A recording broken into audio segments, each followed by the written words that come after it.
ಹೈದರಾಬಾದ, ಬೆಂಗಳೂರು, ಗೋವಾ ವಲಸೆ ಹೋಗೋದನ್ನು ನಾವು ಇವತ್ತು ಅತಿ ಹೆಚ್ಚು ಜನರನ್ನು ನೋಡ್ತಾ ಇದ್ದೀವಿ.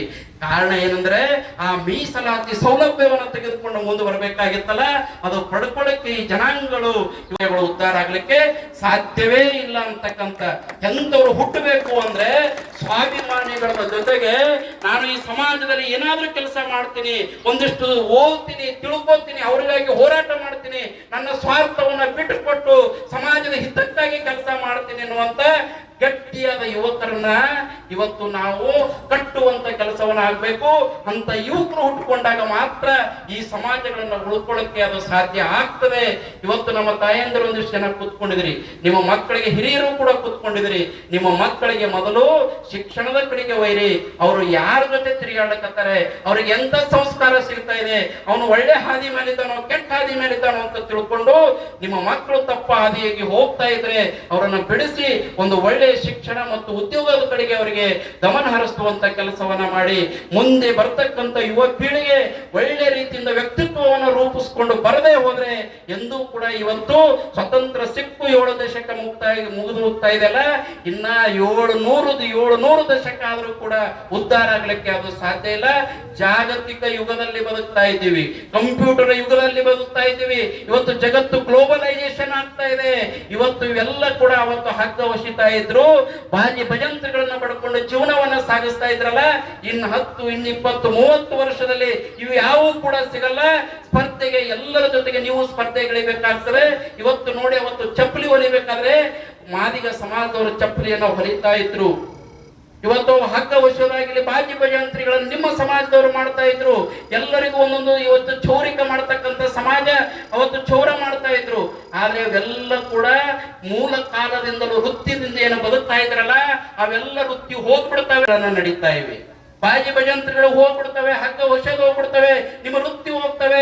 ನಿಮ್ಮ ವೃತ್ತಿ ಹೋದಾಗ ನೀವು ಅನಾಥರಾಗ್ತೀರಿ.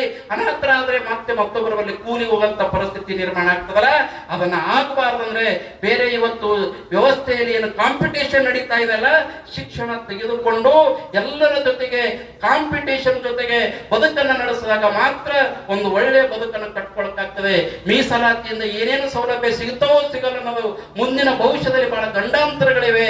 ಅದೆಲ್ಲವನ್ನ ಇನ್ನೊಬ್ಬರ ಮೇಲೆ ಡಿಪೆಂಡು, ಮೀಸಲಾತಿ ಮೇಲೆ ಡಿಪೆಂಡು, ಸರ್ಕಾರದ ಮೇಲೆ ಡಿಪೆಂಡ್ ಆಗುವುದಕ್ಕಿಂತಲೂ ಕೂಡ ಸ್ವಯಂ ಆಗಿ ತಯಾರಾಗಿ ಸಮಾಜಗಳ ಅಭಿವೃದ್ಧಿ ಕಡೆಗೆ ನಿಮ್ಮ ವ್ಯಕ್ತಿತ್ವಗಳನ್ನು ರೂಪಿಸುವ ಜೊತೆಗೆ ಸಮಾಜಗಳ ಅಭಿವೃದ್ಧಿ ಕಡೆಗೆ ಗಮನ ಹರಿಸ್ತಕ್ಕಂಥ ಕೆಲಸವನ್ನ ನಡಿಬೇಕಾಗಿದೆ ಅನ್ನುವಂತ ಮಾತನ್ನು ಈ ಸಂದರ್ಭದಲ್ಲಿ ನಿಮ್ಮೆಲ್ಲರಿಗೂ ಕೂಡ ತಿಳಿಪಡಿಸುತ್ತಾ, ನಿಮ್ಮ ಸಣ್ಣ ಸಮಾಜ ಇದ್ರೂ ಕೂಡ ನೀವೆಲ್ಲರೂ ಒಗ್ಗಟ್ಟಾಗಿ ಕಾರ್ಯಕ್ರಮ ಮಾಡ್ತಾ ಇದ್ರಲ್ಲ, ಒಂದು ಮಾತನ್ನ ಹೇಳ್ತೇನೆ, ಸಮಾಜ ಕಟ್ಟುವ ವ್ಯಕ್ತಿಗಳು ನೀವು ಆಗಿ, ಸಮಾಜ ಒಡೆಯುವ ವ್ಯಕ್ತಿಗಳಾಗಬೇಡಿ. ಸಮಾಜದಲ್ಲಿ ಒಬ್ಬ ಯಾರಾದ್ರೂ ಅಧ್ಯಕ್ಷ ಆಗಿತ್ತಂದ್ರೆ, ಒಬ್ಬ ಜನ ಮುಂದುವರೆದಿದ್ದಾನಂದ್ರೆ ಅವನಿಗೆ ಕಾಲು ಹಿಡಿತಕ್ಕಂಥ ತೆಕ್ಕುವಂತ ಕೆಲಸ ದಯವಿಟ್ಟು ಯಾರು ಮಾಡಬೇಡಿ. ಇವತ್ತು ಸಮಾಜಗಳು ಹಿಂದುಳಿಲಿಕ್ಕೆ ಇದು ಕಾರಣ ಆಗಿದೆ. ಇಂಥ ಕೆಲಸ ಆಗಬೇಡಿ. ಸಾಧ್ಯ ಆದ್ರೆ ಸಮಾಜಕ್ಕೆ ಬೆಂಬಲ ಮಾಡಿ, ಆದ್ರೆ ಕೆಟ್ಟದ್ದು ಕೂಡ ಎಂದೂ ಕೂಡ ಮಾಡುವಂಥದ್ದು ಆಗ್ಬಾರ್ದು. ಆ ಸಮಾಜದಲ್ಲಿ ಹುಟ್ಟಿ ಆ ಸಮಾಜದ ವ್ಯಕ್ತಿಗಳನ್ನ, ಆ ಸಮಾಜವನ್ನು ತುಳಿಯುವಂತವರಾದ್ರೆ ನಿಜಕ್ಕೂ ಸಮಾಜಕ್ಕೆ ದ್ರೋಹ ಮಾಡ್ದಂಗೆ ಆಗ್ತದೆ. ಅದಕ್ಕಾಗಿ ಎಲ್ಲರೂ ಒಗ್ಗಟ್ಟಾಗಿರಿ. ನಾವಾಗ್ಲಿ, ಗುರುಗಳಾಗ್ಲಿ, ಎಲ್ಲ ಸಮಾಜದ ಮುಖಂಡರು ಇಲ್ಲಿ ಇದ್ದೀವಲ್ಲ, ನಿಮ್ಮ ಜೊತೆಗೆ ನಾವು ನಿರಂತರ ಇರ್ತೇವೆ. ಏನೇ ಸಮಸ್ಯೆ ಇದ್ರೆ ಹೇಳಿ, ನಮ್ಮ ಹತ್ರ ಬನ್ನಿ.